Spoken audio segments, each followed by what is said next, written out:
Estados Unidos enfrenta una crisis de estupefacientes implacable, alimentada por una demanda interna que parece no tener fin. Como el mayor consumidor de estupefacientes del mundo, la nación lidia con las devastadoras consecuencias de la adicción, la sobredosis y el impacto corrosivo de la violencia relacionada con estas sustancias. Este consumo masivo ha alimentado una industria multimillonaria, con efectos devastadores. La epidemia de opioides ha arrasado a comunidades enteras en Estados Unidos, cobrando decenas de miles de vidas cada año. Sin embargo, a pesar del alto costo humano y financiero, la política estadounidense sigue enfocándose en atacar la oferta a productores y traficantes, sin abordar las causas profundas de la demanda. Hoy hablaremos de un tema que pocos se atreven a analizar a fondo. Estados Unidos, el país que dice liderar la lucha en contra de las sustancias ilícitas, ¿realmente quiere erradicarlo? ¿O por el contrario, se beneficia de un negocio millonario ligado a estas sustancias, armas y lavado de dinero? Quédate hasta el final, porque también te explicaré por qué una invasión a México para acabar con las organizaciones criminales nunca va a pasar. Mientras el gobierno de Donald Trump ejecuta operativos contra estos grupos delictivos y pronuncia discursos duros en contra de estas organizaciones criminales, la demanda de estupefacientes sigue en aumento dentro de sus fronteras. Las armas de fuego fluyen sin control hacia México y los bancos manejan millones en dinero ilícito sin demasiadas preguntas. ¿Es esto simple coincidencia o parte de una estrategia? Como sabemos, Estados Unidos es el mayor consumidor de estupefacientes del mundo. Factores como la pobreza, la falta de acceso a atención médica y el abandono de las comunidades más vulnerables contribuyen a la perpetuación del ciclo de adicción. Según cifras recientes, más de 37 millones de personas usaron sustancias ilegales en el último año, y la crisis de opioides se cobró cerca de 100.000 vidas solo en 2023. Organizaciones criminales como el de Sinaloa o el Jalisco Nueva Generación no obtendrían ganancias multimillonarias sin una demanda masiva al norte de la frontera. Entonces, ¿qué ha hecho Estados Unidos para reducir esa demanda? Las campañas de prevención son mínimas en comparación con el presupuesto de la DEA, que prioriza la persecución de proveedores antes que el tratamiento de consumidores. La rehabilitación es costosa y poco accesible, mientras que las políticas de encarcelamiento solo llenan prisiones sin resolver el problema de fondo. Si el objetivo real fuera acabar con el tráfico de estupefacientes, lo lógico sería atacar la raíz, la adicción dentro de su propia población. Pero en lugar de eso, el sistema parece diseñado para que el negocio continúe. Más del 70% de las armas de fuego incautadas a grupos criminales en México provienen de Estados Unidos. Sin embargo, los esfuerzos por frenar este tráfico son débiles. A pesar de la abrumadora evidencia que vincula a los establecimientos de armas estadounidenses con la violencia en México, cualquier intento de regularlas enfrenta una feroz oposición del poderoso lobby armamentístico y sus aliados en el Congreso. Pero ¿cómo llegan estos artefactos de fuego a México? En Estados Unidos, las leyes son laxas y las ferias de armas permiten compras masivas sin demasiadas restricciones. Los grupos criminales aprovechan esto para cruzar la frontera con estas armas, consolidando su poder en México. El gobierno estadounidense dice combatir el crimen organizado, pero no ha tomado medidas contundentes para detener este flujo de armas. En 2021, México demandó a los fabricantes de armas por facilitar el tráfico, pero la respuesta de Estados Unidos fue tibia. ¿Por qué?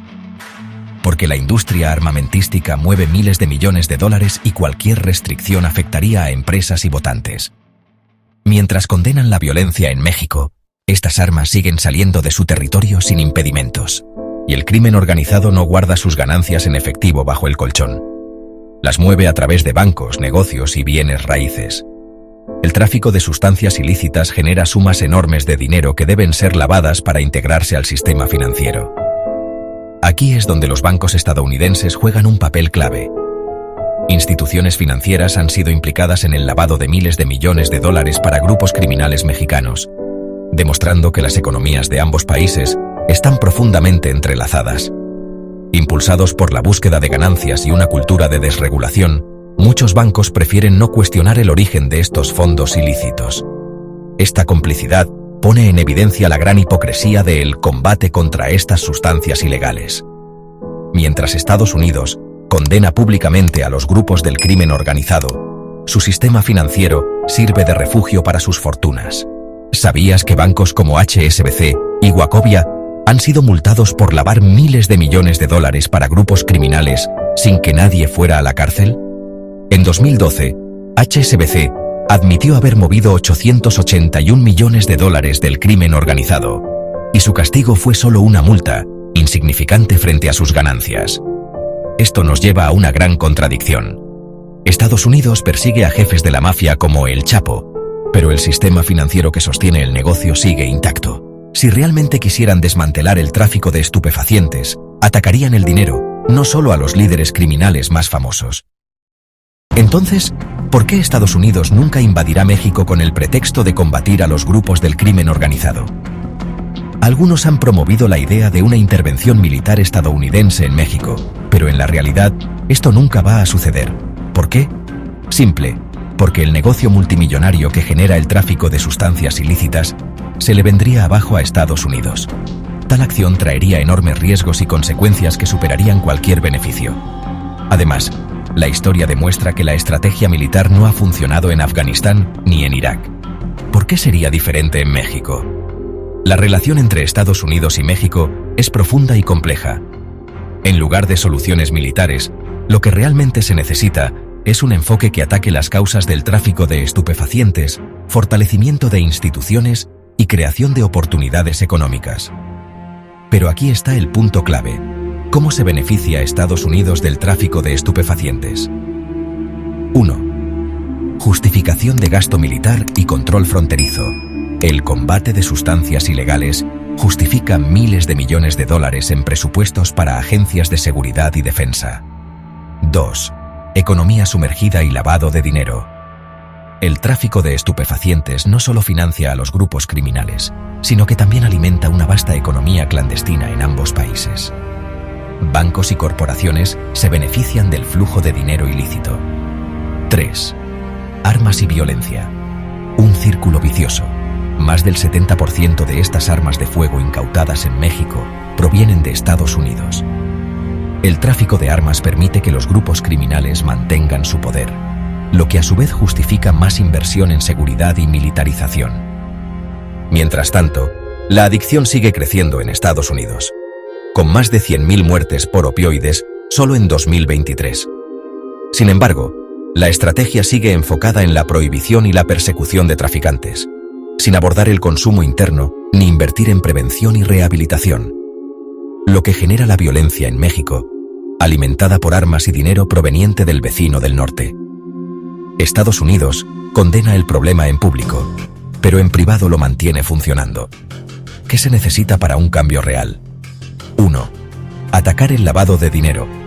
Regular el sistema financiero para evitar que los bancos sigan facilitando el negocio del tráfico de estupefacientes. 2. Controlar el tráfico de armas. Cerrar las brechas legales que permiten que estos artefactos fluyan sin restricciones hacia los grupos criminales. 3. Invertir en prevención y rehabilitación. Priorizar la salud pública sobre las políticas punitivas que han demostrado ser ineficaces. 4. Cooperación real entre Estados Unidos y México. Dejar de lado los discursos hipócritas y trabajar en soluciones sostenibles con respeto mutuo. En conclusión, el tráfico de sustancias ilegales no es un problema que un solo país pueda resolver. Se necesita un esfuerzo conjunto y coordinado que vaya más allá de las medidas militares y represivas. Si realmente quisieran acabar con este problema, atacarían las raíces: el dinero, las armas y la adicción. Pero mientras el crimen siga beneficiando a tantos actores poderosos, el doble discurso continuará. ¿Y tú qué opinas? Déjame tu comentario, suscríbete y comparte este video si crees que este tema debe discutirse. Gracias por llegar hasta el final. Nos vemos en el próximo análisis.